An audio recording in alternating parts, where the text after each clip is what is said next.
Hello আকাশ, কেমন আছো? এই তো ভালো। তো আমি তোমাকে একটা প্রশ্ন করতে চাই, তুমি কি রেডি? হ্যাঁ, আমি রেডি।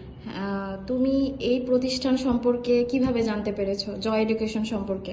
হ্যাঁ, জয় এডুকেশন এটা হচ্ছে একটা নতুন আইএলটিএস ট্রেনিং সেন্টার, বাট অনেক হেল্পফুল। আমাদের স্যার অনেক ফ্রেন্ডলি, সব কিছুই মোটামুটি ভালো নতুন হিসাবে।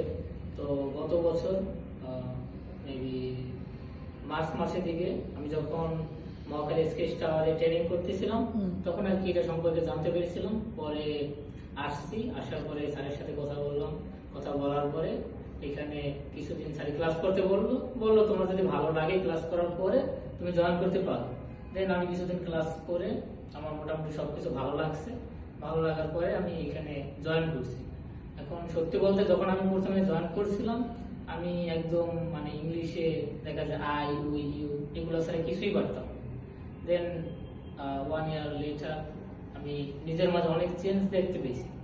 ইভেন এমনকি আমি যখন একটা জব সেক্টরে গেছি, তখন ওইখানে আমাকে একটা সিভি জমা দিতে হয়েছে, যেটা আমাকে নিজে তৈরি করতে হয়েছে। ইভেন কিছু কোশ্চেন করছে যেগুলা টোটাল ইংলিশের উপর ছিল। এখন তারা মানে আমার উপর অনেক খুশি হয়েছে যে আমি এত সুন্দর করে বলতে পারছি, এই জন্য তারা আমাকে জবটা অফার করছে। ইভেন তোমরা সবাই চাইলে এখানে আসতে পারো, তোমাদের মানে ফার্স্টে পে করার দরকার নাই, তোমরা আইসা এখানে ক্লাস করো। যদি ভালো লাগে তো ক্লাস করবা, না লাগলে তোমরা যেতে পারো, এটা সমস্যা নেই। Any question? তোমার তুমি এই প্রতিষ্ঠান থেকে কি কি শিখতে পারছো? হ্যাঁ, এই প্রতিষ্ঠান থেকে আমরা অনেক কিছু শিখতে পারি, যেমন কম্পিউটারে যত সব যেমন সিভি তৈরি করা, তারপর কিভাবে আমরা অ্যাপ্রোড যাবো, এখানে যাওয়ার পর কি করব, ইভেন আর্টস সম্পর্কে স্পিকিং, রিডিং, রাইটিং, লিসেনিং সবকিছু। এছাড়াও আশেপাশের মানে যত চাকরির ক্ষেত্রে সুযোগ সুবিধা আছে এটা সম্পর্কেও তুমি জানতে পারো।